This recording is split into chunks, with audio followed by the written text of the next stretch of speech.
Bem, página então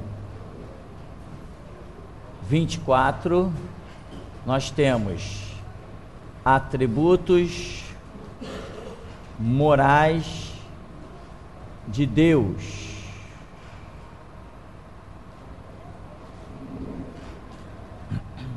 Já falamos o que é atributo. É aquilo que faz parte da sua personalidade, né? Nós, seres humanos, temos uma personalidade. Não nascemos, entenda bem, nós não nascemos com nenhuma personalidade. Deus nos criou de maneira que nós podemos adquirir personalidade. Ninguém nasce sendo aquilo que deveria ser. Não, de forma alguma. Se você pegar uma criança e criar ela no meio dos macacos, você vai ver ela querendo se comportar como macaco. Alguma diferença vai ter, mas vai ter semelhança naquilo também. Isso já são pesquisas, até que muitos desaprovam, né? Porque envolver crianças com animais, até pesquisas que são desaprovadas até certo ponto, mas a ciência precisou de certas situações para provar. Só que tem coisas que não vazam assim tão facilmente. Mas quando você dá a sorte de aparecer no teu caminho algum professor que extrapola os limites do cronograma do Estado, né, e relata certos fatos, você acaba aprendendo coisas que muita gente não aprende. É aquela velha história, estar no lugar certo, na hora certa. Isso é um projeto de Deus. Então, já se colocou crianças nas mais diversas situações para que ali crescessem.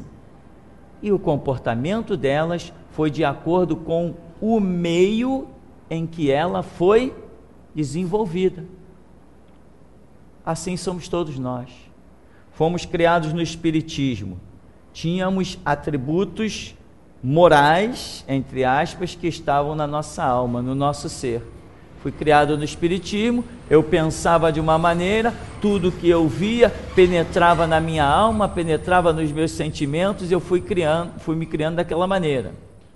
Se alguém é criado no catolicismo, ele vive certas práticas, ele ouve certas coisas, ele está debaixo de uma determinada influência espiritual e ele vai se desenvolvendo. Se alguém é criado no cristianismo, tem outros conceitos na sua vida totalmente diferentes. Então, essas coisas que passam a fazer parte do seu caráter, elas passam a ser chamadas de atributos morais. Mas nós já não convivemos na sociedade com muitos estupradores que se converteram, com líderes de comando vermelho ou outros ramos do tráfico, e pessoas se converteram e vieram a se tornar até pastores. Ora, não há uma prova aí de que o conceito moral da pessoa mudou? Antes o camarada dizia assim: eu mato mesmo, quem manda aqui sou eu, pisou na bola, eu passo o rodo. Não era assim que funcionava? Aí depois você vê o camarada dando testemunho: irmão, fiz muita besteira, me arrependo, ainda bem que Deus é misericordioso e tal. Não é assim que funcionam as coisas? Então mudou os conceitos morais. Antes, quem entrar no meu caminho eu elimino. Daqui a pouco o camarada está dando a cara a tapa, porque leu na Bíblia que aquele que te bater numa face, oferece a outra. Então houve uma mudança. Essa mudança mudou nos conceitos morais da pessoa, do ser humano. Todos nós somos sujeitos a receber informação e ter esses conceitos morais mudados dentro de nós. Se não for assim, nada teria sentido. Nem adiantaria Jesus vir morrer na cruz, porque quem tinha um conceito bom ia ser bom a vida toda, quem tinha um conceito mal ia ser mal a vida toda. Mas é essa a realidade? Não. Me dá a prova que não é. Se o justo que praticou justiça a vida inteira e de repente vir a fazer a injustiça, então o camarada ele pode ter sido justo e mudar para a injustiça. Temos visto isso na nossa sociedade? A balde, né? E os políticos que o provem. Quantos políticos nasceram em famílias nobres, com muitos bons conceitos, cheio de moral, cheio de dignidade, entrou para a política, está comendo lama que nem qualquer outro porco. E a Bíblia ainda diz, mas se o camarada era ímpio e ele de repente passa a praticar a justiça, então significa que nós seres humanos temos conceitos morais que podem sofrer mudanças, amém? E isso é uma realidade bíblica, isto é uma realidade que temos visto diante dos nossos olhos todos os dias na sociedade que nós temos vivido. E quando olhamos para a nossa própria vida, quando chegamos no Evangelho, tínhamos vários pensamentos, como Paulo também tinha vários pensamentos, mas Paulo diz assim, o que para mim era lucro, reputei-o perda por amor a Jesus Cristo, né? Bom, então, por aí o caminho de se estudar atributos morais. São coisas que fazem parte de um proceder nosso.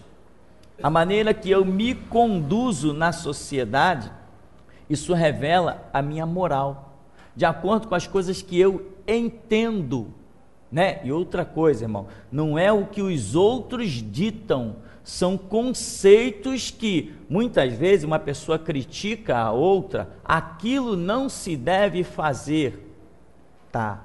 Fato, não se deve fazer, por quê? Porque a pessoa tem um conceito moral em que ela não se vê fazendo aquilo. Mas o análise mais amplo das situações é bem mais profundo do que certas coisas, simplesmente eu não concordo, então não se deve fazer. Isso só estou deixando esse parêntesezinho para que a gente entenda que o julgar aos outros é um conceito complicado. A Bíblia não nos diz para julgar, a Bíblia nos diz para usar o prumo da própria palavra. Amém?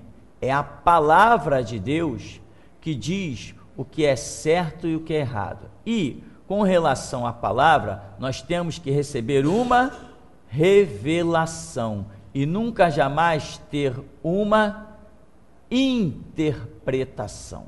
Tá bem? Só para frisar aqui mais uma vez que nós não temos condições de julgar. Quem julga é a própria palavra, que a Bíblia diz, julgai segundo a reta justiça.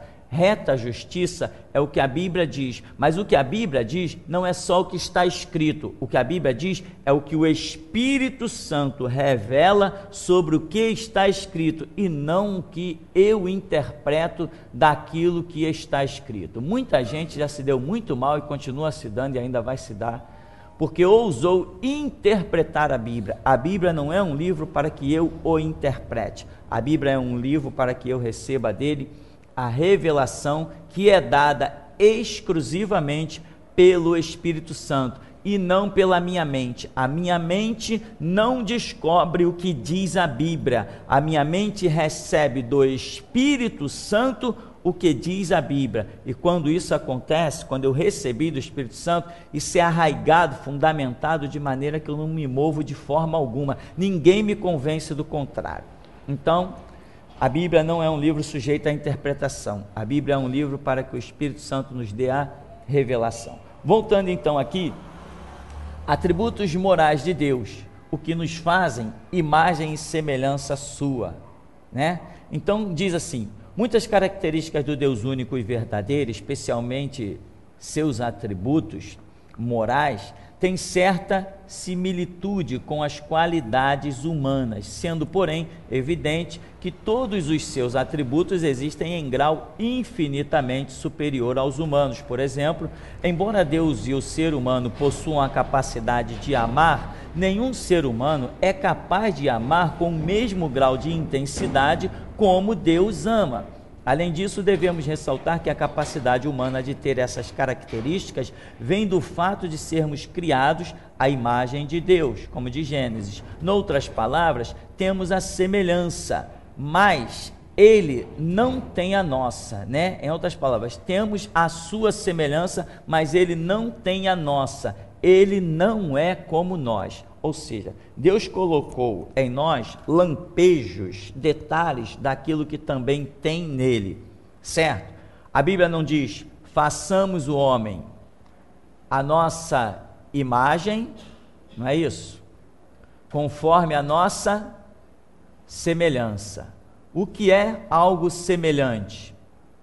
Semelhante não é algo igual. Vamos fazer aqui, eu tenho aqui um triângulo. Se eu fizesse outro triângulo, para ser igual, ele teria que ter exatamente as mesmas dimensões. Eu vou fazer aqui outro triângulo. Fiz um triângulo menor.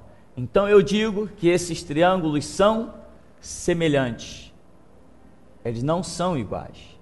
Eles são semelhantes. Eles são parecidos. Você vê características. Aquele é um triângulo. Esse é um triângulo. Podemos dizer assim, aqui está o amor de Deus, num triângulo bem grande. E aqui está o amor do homem, num triângulo bem pequenininho. Aqui está, nesse triângulo grande, a justiça de Deus. Aqui nesse pequenininho, a justiça do homem. Então são semelhanças, né? Você não tem fome e sede de justiça? Se você acreditar que aquilo é a justiça, você não vai praticar. Existe um senso de justiça em você? Existe. Existe um senso de justiça em Deus? Existe. Existe em você um amor? Existe. Existe em Deus um amor? Existe. Existe em você algo que gera o seu ódio? Existe. Existe em Deus algo que pode gerar-lhe o ódio e ele sai exterminando toda uma raça humana? Existe. Então, essas coisas que existem em Deus e existem em nós, nós o temos por semelhança do que é em Deus. Não é igual ao que é em Deus, é semelhante. Então, isso não pode ser confundido, o que é semelhante. Até o diabo disse lá, né? Subirei às mais altas nuvens, da banda do trono, da banda do norte colocarei o meu trono, reinarei sobre todas as estrelas do céu e serei semelhante ao Altíssimo. Então, o diabo não quis ser igual a Deus, ao contrário do que dizem muita gente por aí. Ele quis ser semelhante a Deus. Por que ele não quis ser igual a Deus? Fato muito lógico. Ele sabia que isto era impossível. O diabo não quis tomar o trono de Deus. Por que não quis tomar o trono de Deus? Ele sabia que era impossível. Ele sabia que era impossível. Ele reconhecia quem ele era e ele reconhecia aquele que estava lá reinando. Mas o diabo quis tomar um trono. O trono de quem ele quis tomar? Jesus. Do Filho de Deus. Quem é semelhante ao Altíssimo? Não é o seu filho? Então quando o diabo disse assim, eu serei semelhante ao Altíssimo, ele quis o trono de Jesus, que é o único trono que é semelhante ao do Altíssimo. Amém? Está entendido? Ou eu expulso vocês para a classe da tia Elaine lá em cima? Bom, então vamos voltar para cá. Diz assim, por exemplo, Deus é bom, diz o Salmo, diz Marcos. Tudo quanto Deus criou originalmente era bom, era uma extensão da sua própria natureza. Ele continua sendo bom para a sua criação ao sustentá-la para o bem de todas as suas criaturas. Ele cuida até dos ímpios. Isso é fato, tá, irmão? Deus é bom, principalmente para os seus que o invocam em verdade. Então, Deus é bom? Deus é bom. Como é que um camarada maligno que está por aí matando, assassinando, Deus ainda está estendendo um manto de misericórdia, está deixando o cara respirar o ar para dar a ele uma chance de se arrepender dos seus pecados? Isso é muito bom. Será que nós, seres humanos, pensamos assim? Não. Quantas vezes você vê a população aí passar de mão num cara, o cara invadiu a casa ali da mulher, pegamos ele, amarra ele no poste e desce o couro nele. O ser humano é bom, né? Mas não é tão bom quanto Deus é. Entende? A população está matando pessoas por aí a sangue frio. Porque invadiu a casa, porque roubou isso. Caramba, porque o cara roubou um bem material, ele é digno de morte? Muitas vezes para a população ele é digno de morte. Mas para Deus, será que ele é digno de morte? Então, as coisas que tem em Deus e tem em nós, o que tem em nós, vamos assim falar absurdamente, a quantidade do que tem em nós não se compara à quantidade do que tem em Deus. Deus é bom. Deus enviou o seu Filho ao mundo num sacrifício que sei lá se eu vou entender um dia realmente aquela história de Jesus morrer na cruz pelos ímpios. Eu não sei se eu vou entender um dia esse negócio. Tá. Deus amou o mundo e deu o seu Filho. Você daria o seu? Eu daria o meu? Eu já falei que o meu eu não daria. Mas o mundo depende do teu filho morrer na cruz, que se exploda o mundo. Meu filho não vai morrer na cruz. Mas eu sou bom, mas não tão bom quanto Deus. Eu faço bondade? Faço. Ajudo pessoas? Ajudo pessoas. Oro por pessoas? Oro. Quero ver a vitória na vida de pessoas? Sim, mas não sou tão bom quanto Deus. E longe de mim tentar. Não está nem no meu conceito de existência ser tanto quanto Deus o é. Não está. E ponto final. A humanidade que não dependa do meu filho morrer na cruz, porque ela está frita, meu irmão, está frita. Nem eu não morro na cruz pela humanidade. Os meus conceitos são outros. Eu não tenho tanto amor assim, mas Deus tem. Deus enviou o seu filho para morrer na cruz pela humanidade. Mas você envia o seu? O cara ali vai morrer, vai para o inferno. Teu filho tem que morrer na cruz. O que você vai dizer? Sinto muito. Bom, então nós temos a semelhança e não a igualdade, tá?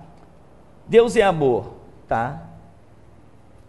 Seu amor é altruísta, essa palavrinha aí complicada, pois abraça o mundo inteiro, composto de humanidade pecadora. Irmão, ontem eu estava orando, e eu falei assim, Deus, exatamente neste momento, em que essa cidade está aí festejando nesse sábado, um está festejando o timezinho dele, soltando fogos, porque o timezinho dele foi campeão, né?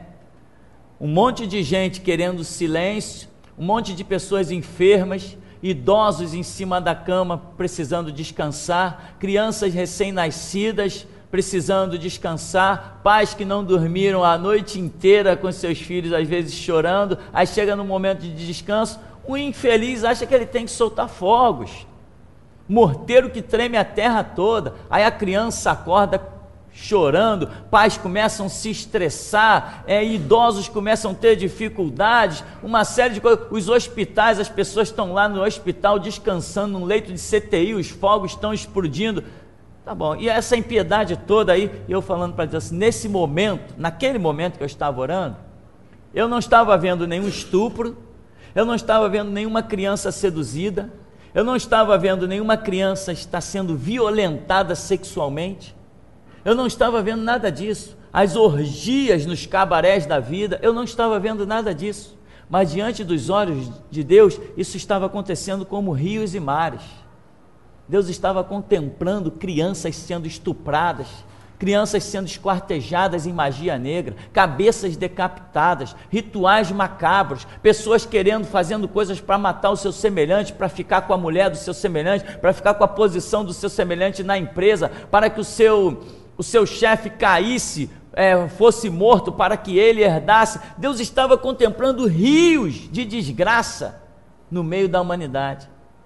E ainda assim, o sangue de Jesus está valendo para que essas pessoas venham ao arrependimento. Então, Deus é amor. E eu, se eu contemplasse tudo isso diante dos meus olhos, tudo isso que Deus contempla, o que será que eu faria? Será que eu não diria, basta, chega dessa humanidade? Mas Deus não diz basta. Deus tem um tempo para dizer basta, mas Ele está sustentando, desde que Deus pôs o homem na terra, Ele contempla impiedades absurdas, mas o seu amor permanece a níveis que ninguém entende. Então, Deus é amor. Nós também podemos amar? Sim, não tanto quanto Deus. Deus é misericordioso e clemente, né? Jesus também falou que nós deveríamos ser misericordiosos, como misericordioso é o nosso Pai que está no céu. Mas nós nos igualamos a Deus? Em quê? Diz assim: Ele não extermina o ser humano conforme merecemos devido aos nossos pecados, mas nos outorga o seu perdão como dom gratuito a ser recebido pela fé em Jesus Cristo. O apóstolo Pedro diz que Deus não é tardio, mas Ele é longânimo. Ele é tardio em irar-se, porque é longânimo, esperando que todo ser humano venha ao pleno arrependimento. É ser paciente demais, é ser misericordioso, clemente, como diz aí na próxima, compassivo, paciente. Então diz também, compassivo significa sentir tristeza pelo sofrimento de outra pessoa, com o desejo de ajudar. Nós temos isso, mas não iríamos ao ponto de dar nosso filho na cruz, tá? Deus é paciente e lento em irar-se, diz o item 5. Deus expressou esta característica pela primeira vez no Jardim do Éden, após o pecado de Adão e Eva, quando deixou de destruir a raça humana conforme era seu direito. Logo ali, né, Adão e Eva, nós já vemos Deus agindo de uma maneira que, ao invés de matar, preservou a vida. Aí diz assim: Deus também foi paciente nos dias de Noé, enquanto a arca estava sendo construída, e Deus continuava demonstrando paciência com a raça humana pecadora. Ou seja, em que maneira? Em que Noé está construindo, segundo cremos, 120 anos, mas continua pregando para que a humanidade chegasse ao arrependimento. Então Deus diz assim: Noé, eu vou destruir a raça humana, mas deu ainda para essa raça humana 120 anos. Foi o tempo que Noé levou construindo a arca. E diz que Deus é verdade. Jesus chamou a si mesmo a verdade, e o Espírito é chamado de o Espírito da verdade, porque Deus é absolutamente fidedigno e verdadeiro em tudo quanto diz e faz. A sua palavra também é chamada a verdade. Em harmonia com este fato, a Bíblia deixa claro que Deus não tolera mentira nem falsidade alguma. Tá? Na outra página nós ainda temos mais um desses atributos morais, que é Deus é fiel. Ou seja, nós estamos vendo, irmão, coisas que existem em Deus, mas também existem no homem, tá? Então, se eu estou dizendo Deus é fiel, também nós temos esse atributo dentro de nós para sermos fiéis. O que é ser fiel?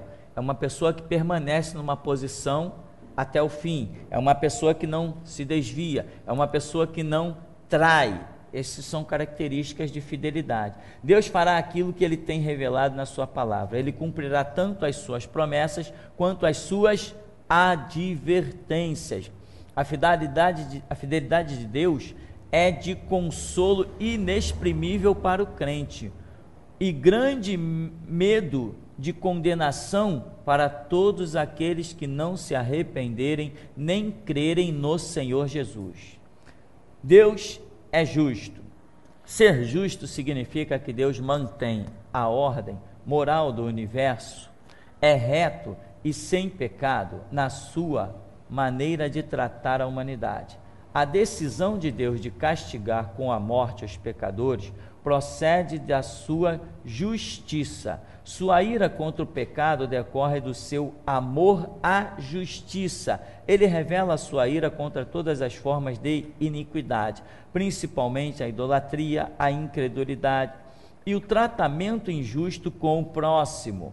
Jesus Cristo é chamado o justo, também ama a justiça e abomina o mal. Note que a justiça de Deus não se opõe ao seu amor, pelo contrário, foi para satisfazer a sua justiça que Ele enviou Jesus a este mundo como sua dádiva de amor e como seu sacrifício pelo pecado em lugar do ser humano, a fim de nos reconciliar consigo mesmo em Jesus Cristo, Noutras palavras, se quisermos entender completamente a pessoa de Deus, devemos olhar para Cristo, porque nele habita toda a plenitude da divindade. Bom, demos uma corridinha para você entender aí esses atributos, que você vai poder ver com calma, estudar, meditar, orar e entender. Eles são aquilo que nós chamamos, que é chamado na teologia de atributos morais, ou seja,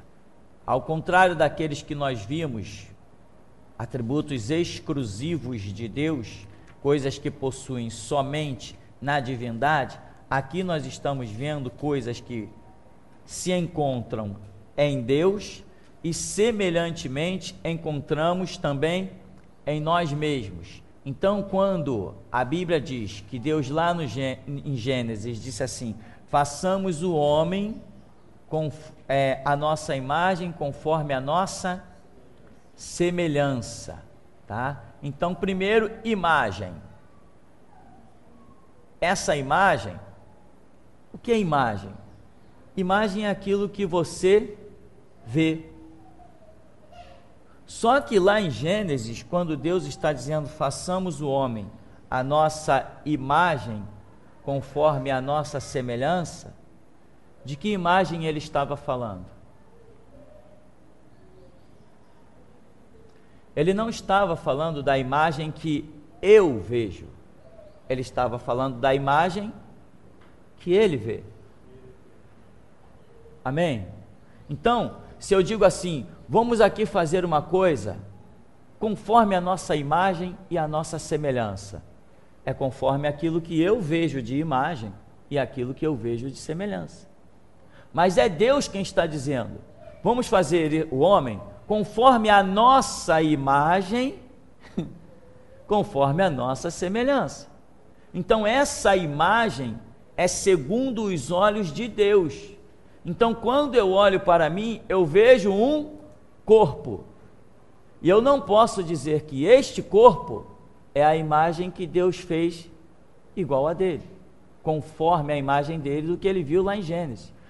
Eu tenho que dizer, o que será que Deus estava considerando imagem e disse, vamos fazer o homem conforme a nossa imagem? Que imagem? Esse corpo carnal é imagem conforme a de Deus? Deus tem no seu corpo alguma coisa que tem a ver com o pó da terra, como nós fomos criados do pó da terra?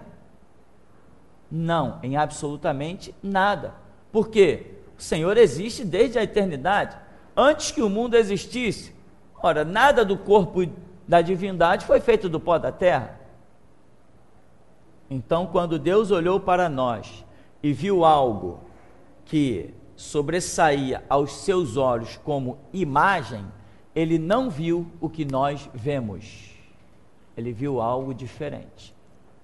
Deu para entender aí, irmão? Deu para entender? Quem não entendeu? Então, se você entendeu, é muito bom, porque muitas vezes nós lemos Gênesis, vamos fazer o homem conforme a nossa imagem e a nossa semelhança. Aí dizem os pregadores, está vendo, irmão? Jesus tem um corpo igual ao nosso. Não tem não. Não tem não. O corpo igual ao nosso seria Jesus ser igual àquilo que eu vejo quando eu me olho no espelho. Mas só que quando Deus disse, falou de uma imagem, falou aos olhos dele, não aos meus olhos. Amém? Isso não altera em nada a doutrina, mas podem aparecer algumas situações loucas por aí que você pode discernir justamente nesse ponto, nesse detalhe. Tá. Imagem, então, a única coisa que eu posso imaginar, na minha cabeça limitada, imaginar como imagem, é o Espírito que tem dentro de mim. Esse Espírito é eterno. Semelhança do que a Bíblia diz, que Deus é Espírito e também é eterno. Por que eu não sou igual a Deus? Bom, primeiro nos poderes que não tem como comparar, mas fora isso, eu tenho um ponto de criação, dali eu tenho a eternidade, eu sou eterno, salvo ou condenado, no céu ou no inferno eu sou eterno. Deus, porém, não tem nem esse ponto de criação.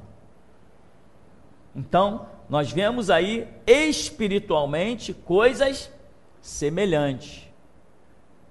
Tá, no espírito. Agora, quando diz assim, semelhança, além da imagem, né, que nós vemos a questão do espírito,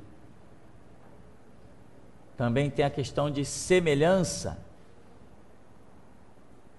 em que nós não podemos atribuir isso exclusivamente a um corpo, porque apesar de sermos espírito, como é que eu vou comparar um espírito criado a um espírito incriado?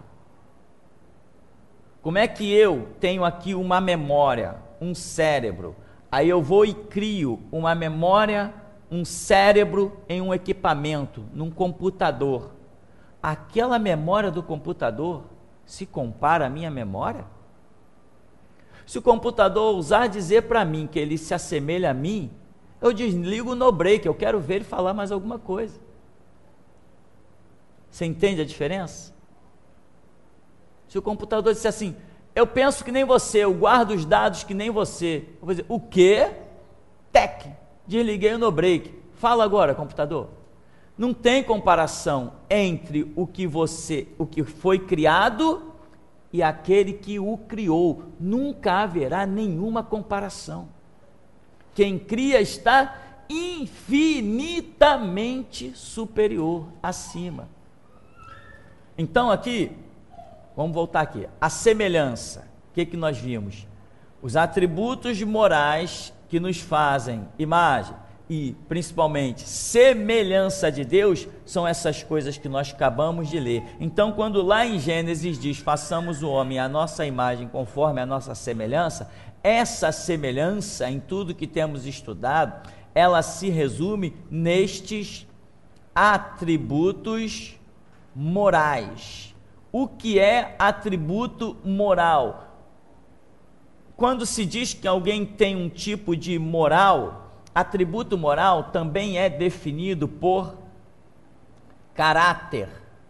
Então, quando se diz que alguém tem um atributo moral ou um caráter, está se dizendo que se entende a maneira como aquela pessoa vai se conduzir.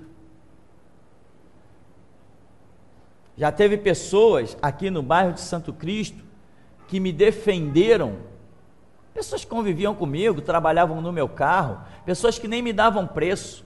Eu chegava lá para o camarada, faz um serviço assim no meu carro, quanto fica isso aí? Ele falou, não, deixa eu fazer, depois eu te dou o preço. Quando terminava, e aí, quanto ficou? Você que sabe, me dá o que você quiser. Pessoas que nem davam preço nos serviços que faziam para mim, de tanto que gostavam de mim, de tanto que confiavam em mim, coisa assim impressionante mesmo, de, toma, tá aqui ó, vai lá em casa, entra na minha casa lá, pega não sei o que, em tal lugar assim, sabe, assim, sem eu nunca ter entrado na casa da pessoa com ela, pessoas de altíssima confiança, pessoas, teve uma senhora que morava aqui em cima, que um dia eu bati na porta dela, conheci ela do trabalho, uma pessoa que eu fiz amizade no local de trabalho, bati na porta dela, a filha dela de 16 anos atendeu. A sua mãe está aí? Não, minha mãe não está, mas daqui a pouco ela está chegando aí, foi, não sei onde ela falou que a mãe foi, falei, não, eu vou aguardar um pouquinho, depois a menina falou assim, não, pode entrar, você, a minha mãe falou que você é a única pessoa autorizada a entrar aqui sem ela estar, pode entrar. Eu falei, não, tudo bem, eu vou aguardar aqui na rua, quando ela chegar eu entro.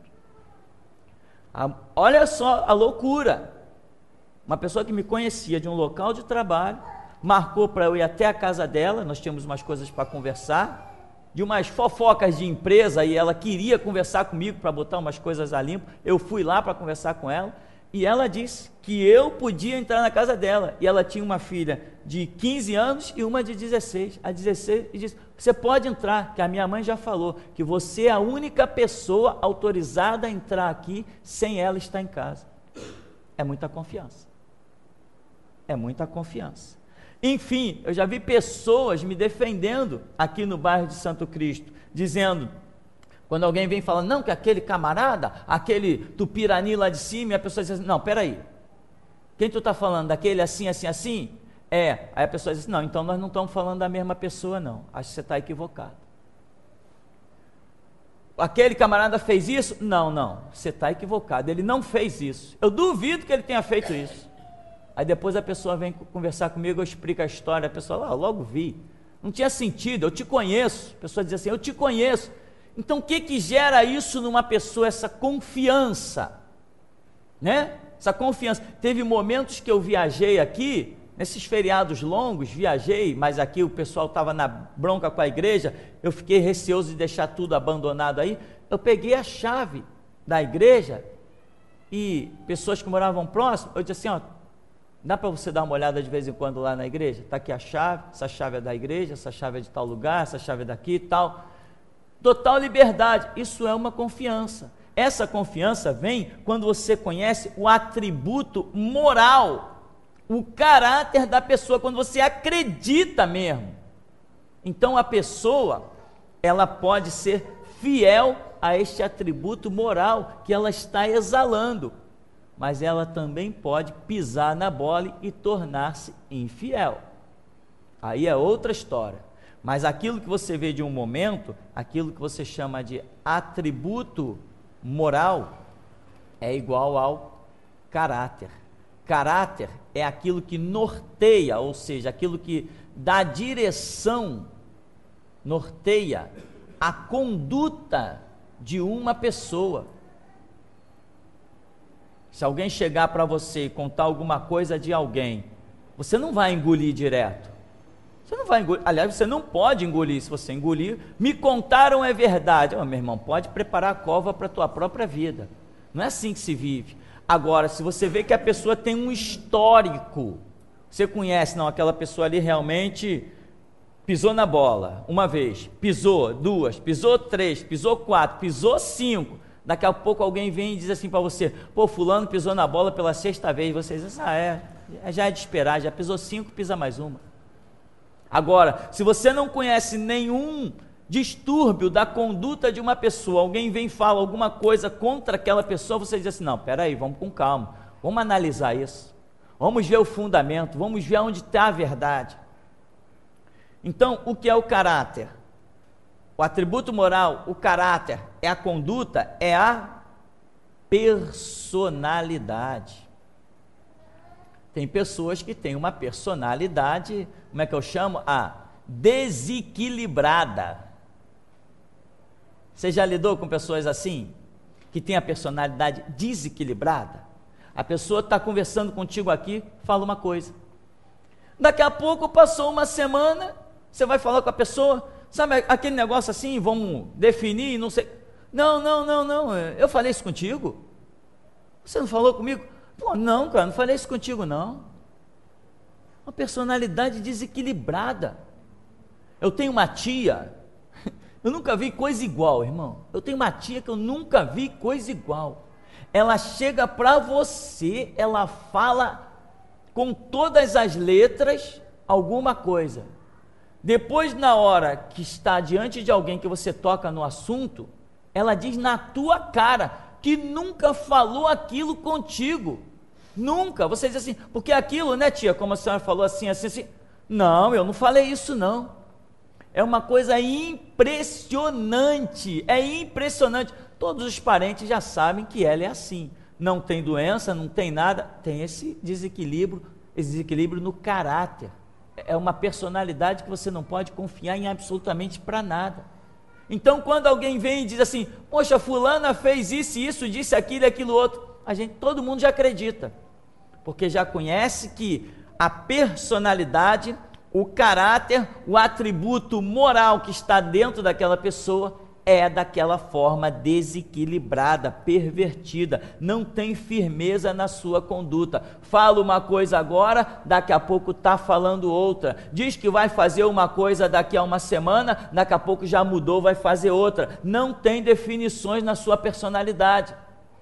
E dentro das igrejas está cheio de gente assim. E ainda dizem, Deus tem um chamado na minha vida. Eu digo, claro que tem, um chamado para tomar vergonha na cara e se consertar. Quem não tem esse chamado? Todos nós temos. Todos nós temos chamado para tomar vergonha na cara e se consertar. Eu conheci um camarada que era um caos, e era falar, chegar perto dele, tu podia estar falando de futebol, ele dizia assim, não, porque eu tenho chamado para ser ministro pastoral e tal. Ficava assustado assim. Ele fazia questão de dizer aquilo para o mundo inteiro, que ele tinha um chamado. Camarada totalmente desequilibrado. O chamado dele, desde que ele falou que tinha um chamado, eu já conheço ele há 15 anos. Até hoje ele continua tendo um chamado. Imagina, meu irmão, a pessoa tem que olhar para a estrada do Evangelho e pagar o preço de segui-la. Tem que ter moral, conduta, caráter, firmeza. A Bíblia diz, aquele que, o salmo do cidadão do céu, né? Aquele que jura, mesmo com prejuízo seu, o que faz? Não muda. Qual é o salmo? É o 15. Salmo 15. Mesmo você deu uma palavra, mesmo que você olhe, caramba, eu não podia ter dado essa palavra, vou me enrolar, vou ficar no prejuízo. A Bíblia diz, tu fica no prejuízo, mas não muda a tua palavra. Irmão, vou dizer, não estou me exaltando não, porque você sabe disso. Nós temos um ministério e é por isso que você está aí. Mas eu já fiquei em muito prejuízo por dar a minha palavra. E não foi culpa minha não, porque terceiros pisaram na bola, as coisas caíram todas sobre o meu ombro. E eu falei, não tem problema, eu arco com tudo, eu pago o preço, não tem problema. Já fiquei em muito prejuízo, já passei muito sufoco, mas a minha palavra, eu mostrei o valor dela, não só para homens, mas para Deus também.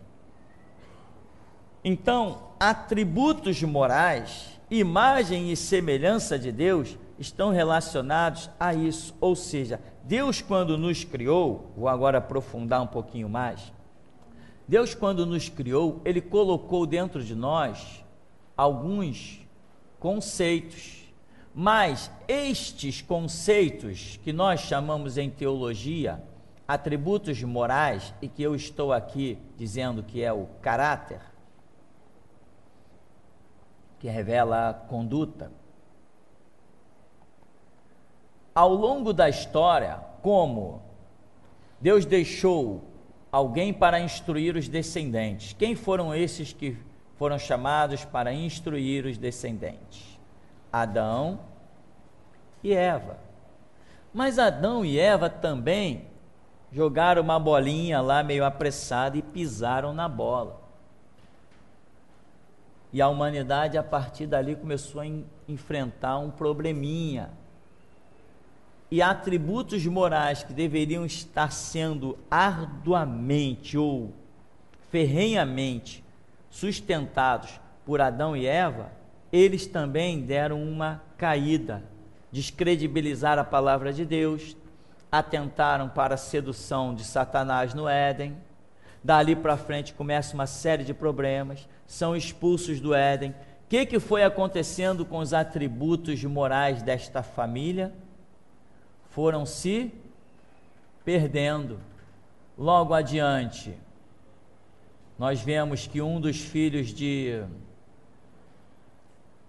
Adão casou-se com duas mulheres, um dos filhos de Adão matou o outro irmão, aí vai problemas e mais problemas, um começa a dominar sobre o outro, um vem e cria um império, começa a ter escravos, isso rapidamente. Ainda com Adão vivo, essas coisas já estavam acontecendo. Os atributos morais começam a ficar sufocados dentro do ser humano, mas eles estão lá. Vem Jesus com o seu prumo da palavra e o Espírito, e ele vem ressuscitar esses atributos que estão sufocados dentro de nós, para que nós possamos voltar a nos tornar imagem e semelhança de Deus.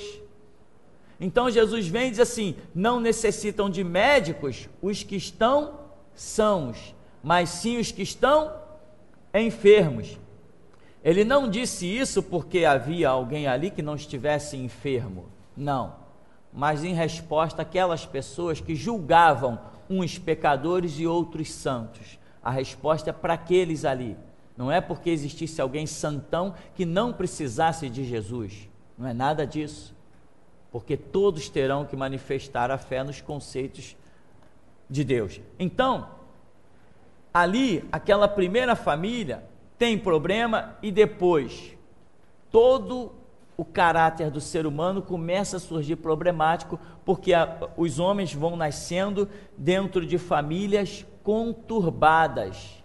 A idolatria começa a imperar, o espiritismo começa cedo a imperar, as coisas horrendas, as bruxarias, as feitiçarias, o satanismo, né, já começa a ser visto desde lá de Gênesis. O satanismo já é detectado desde Gênesis, porque o diabo investiu pesado contra a humanidade, e a humanidade se degenerou no seu conceito, no seu caráter, nos seus atributos morais.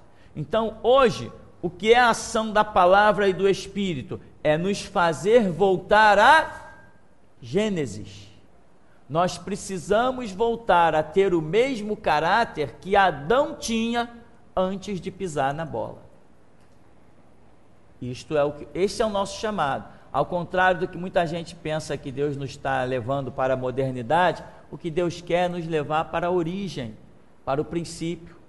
Como Adão foi criado? Pecador, insano. Como que Adão foi criado?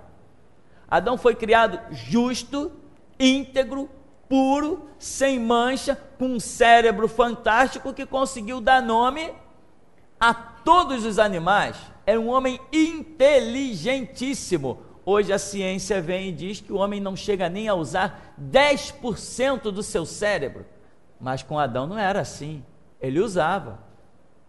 Então o homem foi se perdendo. O que Jesus quer hoje? Nos levar ao princípio, nos fazer de novo a imagem e semelhança de Deus. É isso que Deus quer.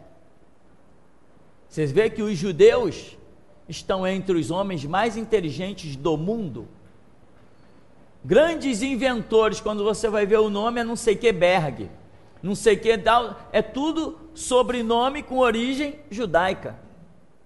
Os grandes cientistas, os grandes inventores, inventores de vacina, inventores de tecnologia, de telescópios, inventores de microchips, coisas que fazem naves estacionar em outros planetas, satélites. Tu vai ver o inventor das coisas, hoje com a internet é muito fácil, quando tu vai ver o nome do cara é não sei que das quantas Berg. Berg não é nome americano, Berg é nome judaico, mas Estados Unidos patenteou não sei que das quantas. Tudo bem, o cara está lá nos Estados Unidos, foi apoiado pelos Estados Unidos, mas o pesquisador é judeu. Então Deus tem esse projeto também, de abençoar a nossa mente, à semelhança do que era Adão. Ou seja, todos veem uma situação e não acham resposta. Você diz assim, o que está acontecendo? Não, porque aconteceu isso, nós não sabemos o que fazer. Aí você diz assim, faz isso. Aí todo mundo, caramba, por que nós não pensamos nisso? Simplesmente porque não tem a mente daquele. Eu vivi isso várias vezes, irmão. Quando eu trabalhava no Bradesco, trabalhei no Centro Educacional da Lagoa, trabalhei na Coparioca, Cooperativa de Táxi Carioca. Eu vi as pessoas, inclusive os chefes, os diretores, batendo cabeça dentro de uma sala desesperados. E eu do meu setor só olhava a sala deles lá em pandemônio, e eles loucos, revirando atrás de uma solução. Até quando a coisa chegava a mim, e eu dizia assim para um funcionário, eu tenho a solução, diz lá para eles se eles querem ouvir. Aí eles mandavam me chamar. O que houve? É isso. Faz isso. Caramba, por que ninguém pensou nisso? Ninguém pensou nisso porque simplesmente aquilo ali, o cérebro deles não conseguia pensar. Mas era tão simples para quem tem um cérebro mais amplo, abençoado. Quem é que conhece história? Quem lê os livros, quem pesquisou história. Quem é que sabe inglês? Quem estudou o idioma. Quem é que tem sabedoria? Aquele que recebeu o Espírito de Deus. Amém, meu irmão? A nossa vida, a nossa mente, não é apenas algo natural. Os conceitos sobre a nossa mente também são espirituais, tá? Então, o resumo: atributos morais de Deus, imagem e semelhança, eu acrescentei aí, são essas coisas que existem em Deus, mas também, em parte, existem em nós. Essas coisas, o amor, a justiça, ser compassivo, a integridade, isso precisa ser em nós ressuscitado. Quando essas coisas são ressuscitadas na nossa vida, aí nós voltamos a ser exatamente, eu vou frisar, como Deus disse no princípio: façamos o homem a nossa imagem, conforme a nossa semelhança. Então, irmão, se você ainda tem uma mágoa, se você tem rancor, se o teu coração está ocupado aí, cheio de mazelas, com ódios, e etc, etc, etc, você ainda não é imagem e semelhança de Deus. E isso vai te atrapalhar. Isso, às vezes, que você acha tão justo e correto sustentar, é justamente o que vai arrancar de você um ministério no futuro, ou uma posição espiritual hoje mesmo. Tá, meu irmão? Você já pensou, como casos que já teve aqui na igreja, uma pessoa vem à frente para fazer alguma coisa, cantar, tocar um instrumento ou dar um testemunho, e alguém está sentado no banco, zombando dessa pessoa que veio aqui na frente? Você acha que uma pessoa dessa é a imagem e semelhança de Deus? Imagine Deus olhando para uma pessoa porque essa pessoa ou fala errado, ou tem pouco estudo, ou a experiência dela não é grande o bastante para mim ou para os outros, mas é grande para ela que está contando, a experiência dela. Imagina Deus olhar para essa pessoa e dizer assim: pô, meu filho Jesus, olha lá que testemunho mais besta que aquela pessoa está dando, né? Tem gente na congregação que costuma fazer isso, zombar de pessoas porque estão dando testemunhos que para aquele que está ouvindo não parece ser tão grande, mas muitas vezes, meu irmão, o Deus que opera coisas grandes começa a operar em coisas mínimas, tá? Os atributos morais é aquilo que, obviamente, se Deus pôs em nós, é porque é necessário, né? Deus me deu uma capacidade de me irar. Isso foi algo que Deus pôs em mim. Se Ele quisesse, Ele teria me criado sem a capacidade de me irar. Mas se Ele assim o fez, é porque é necessário.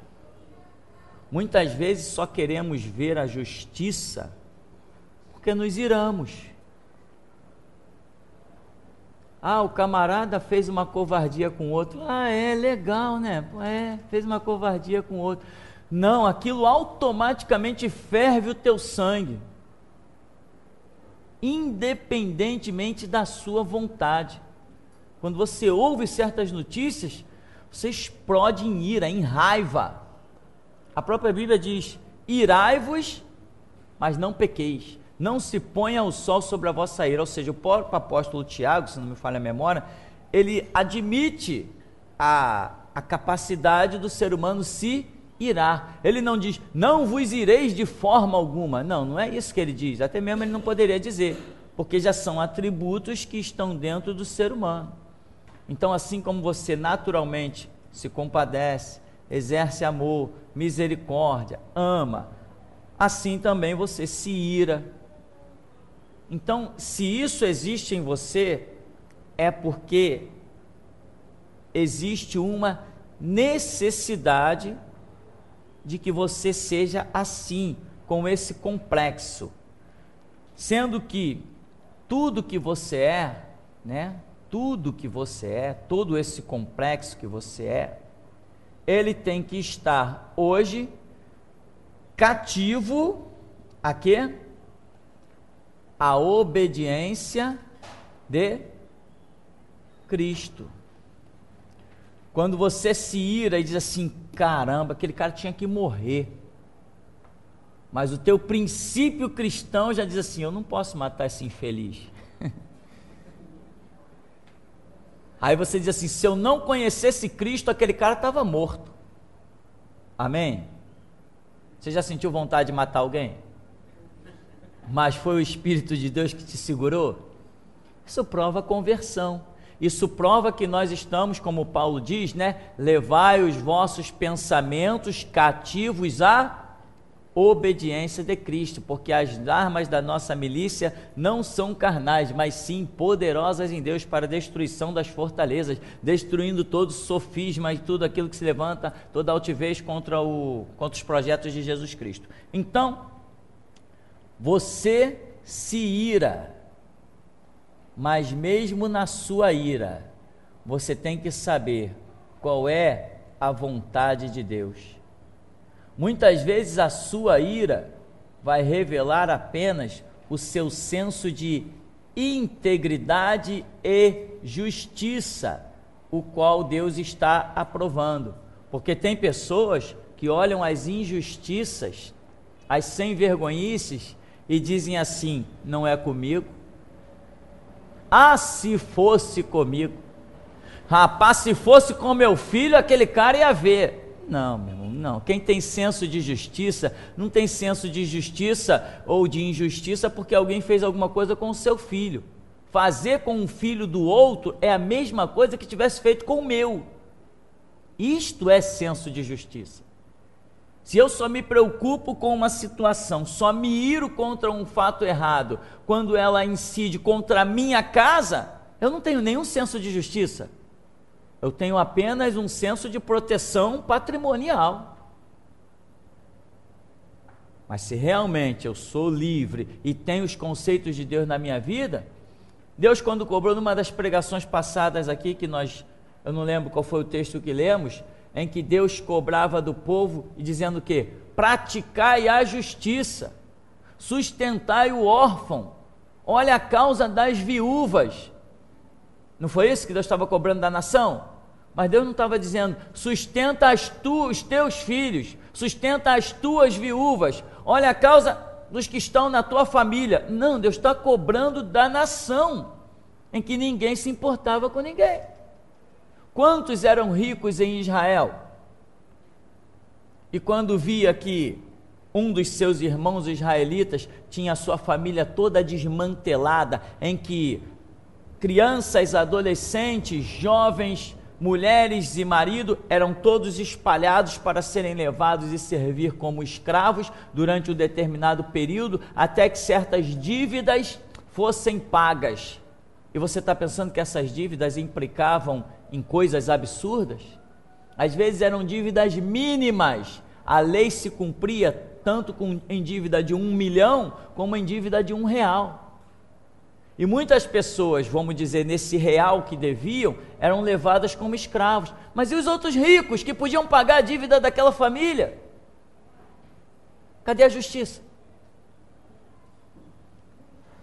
Então Deus mostrou que a nação de Israel foi realmente uma nação digna de ser dizimada.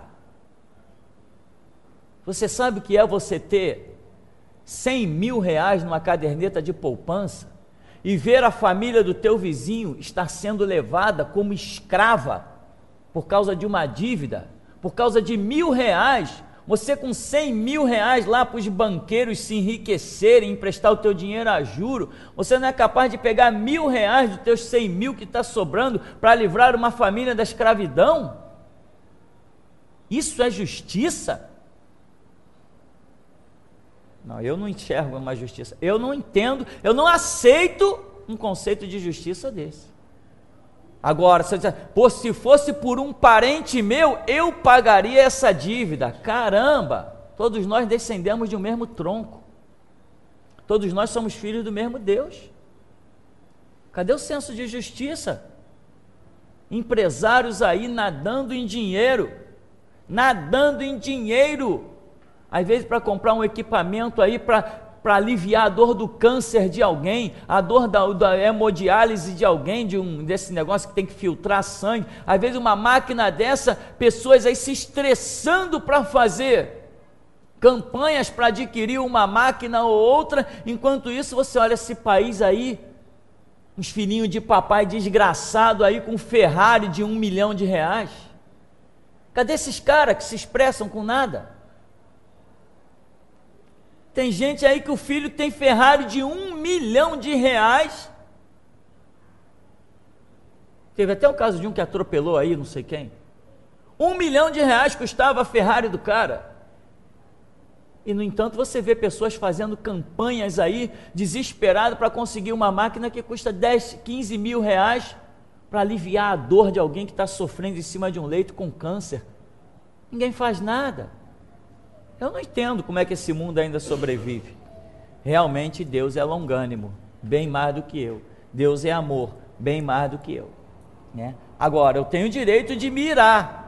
Eu não vou chegar lá e dizer assim, sou empresário mercenário, ó, tá aqui, ó, pegar uma 9mm, eu nem sei usar aquele negócio, tá arriscado sair tiro para trás, e matar o cara. Não, mas eu às vezes digo, um camarada desse não está nem digno da vida, o cara está nadando em dinheiro. Você viu o que aconteceu com as telefonias? O sistema de telefonia faturou, irmão, você tem ideia do que são 100 mil reais? Você tem ideia do que é R$1 milhão? Você tem ideia do que são 100 milhões de reais? Você tem ideia do que são 999 milhões de reais? Você tem ideia do que é R$1 bilhão? Você não tem ideia do que é isso. Sistema de telefonia no Brasil faturou bilhões limpos, bilhões, mas eu não vejo ninguém do sistema de telefonia comprar sequer uma máquina para um hospital, cara. Por quê? Porque eles não usam hospital público. Então eles não têm um senso de justiça que deveriam ter, tá? Então, entenda bem, existe em você um atributo que se chama ira, raiva, e não tente eliminá-lo por completo, porque se você perder esse atributo da ira e da raiva, você se torna um inútil, você nunca praticará a justiça, nem terá fome e sede de justiça. Porém, a sua ira não pode se tornar ao ponto que você perca o controle e haja fora da direção do teu Deus. Amém? Porque nós somos servos e não senhores, tá? Ninguém ouse pensar que Pedro se transformou num cordeirinho. Não, eu não acredito nunca que Pedro tenha se transformado num cordeirinho, mas aquela explosão passou a ser